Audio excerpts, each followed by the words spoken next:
تدهشك دمار ويدهشك أبناؤها، ما بين مؤرخ وكاتب وشاعر وفنان ورياضي. واليوم مبتكر، شاب نظر لاحتياجات الناس وماذا يريدون، فانكب يبتكر أجهزة ومشاريع إلكترونية وكهربائية لمساعدة من حوله من أصحاء ومرضى. إنه الشاب عبد مصلح الزوقري. الاسم مهندس عبد مصلح علي الزوقري، من أبناء محافظة ذمار، خريج المعهد المهني الصناعي قسم كهرباء سيارات، خريج عام 2018-2019.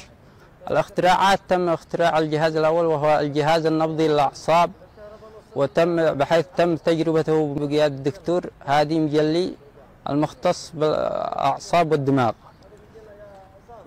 وحيث تم تجربته والحصول على التقارير من عدد من المرضى الذي تم التجربة عليهم، والحصول على النتائج الإيجابية الذي تشكل عليهم، ونسبة التحسن معهم بالشكل الإيجابي. طبعا الجهاز هذا بسيط جدا، يعمل على تحفيز الأعصاب الذي عندهم مرض في إحدى الفكين، وتم تجربة الجهاز هذا على عدة مراحل، وتم أنه الجهاز أثبت جدارته وأنه جهاز له أثر إيجابي على الأمراض، حيث أنه تم تجربته من قبل مختصين أعصاب في إحدى المستشفيات بمحافظة ذمار. المرحلة الأولى هي مرحلة اختراع جهاز الأعصاب. المرحلة الثانية وهو اختراع مراوح توليد التيار عبر الرياح،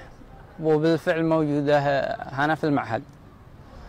الاختراع الثالث وهو اختراع ونش يرفع أبار ارتوازي، يعني القصيب حق الأبار الارتوازية بواسطة المتر، يعني يرفع بدلا من الونشات اليدوية أو الونشات الحديثة، يعني الذي بتكلفنا خسائر.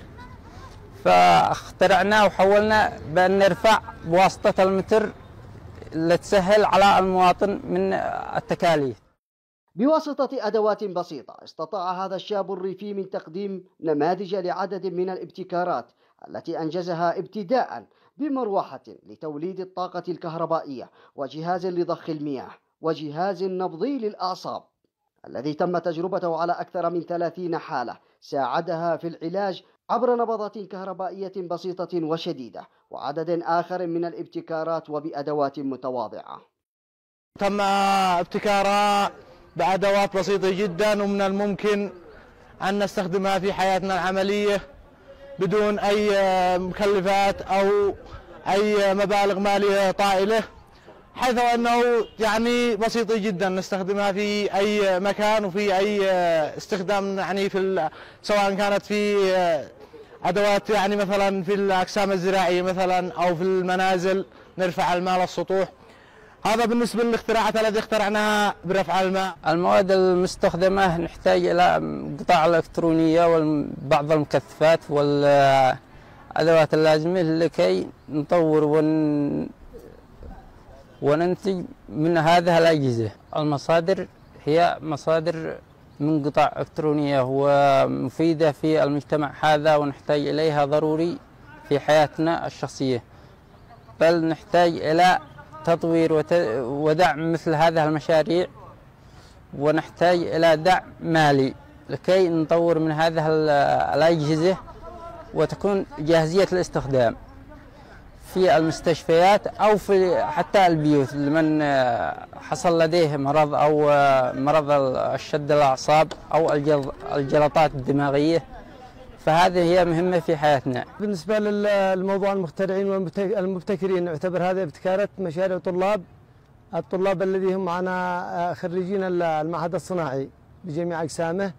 هناك بعض الطلاب الذي لديهم قدرات ما شاء الله متميزين بها، قدرات إبداعية وابتكارية. احنا نحتاج الدعم المادي أولا، حيث أنه الدعم المادي يحفز المخترع من حيث الأداء ومن حيث العمل ومن حيث التكاليف، لأنه الآن أنت تنتقل من محافظة لمحافظة أو من مديرية إلى مديرية، تحتاج الدعم الكامل.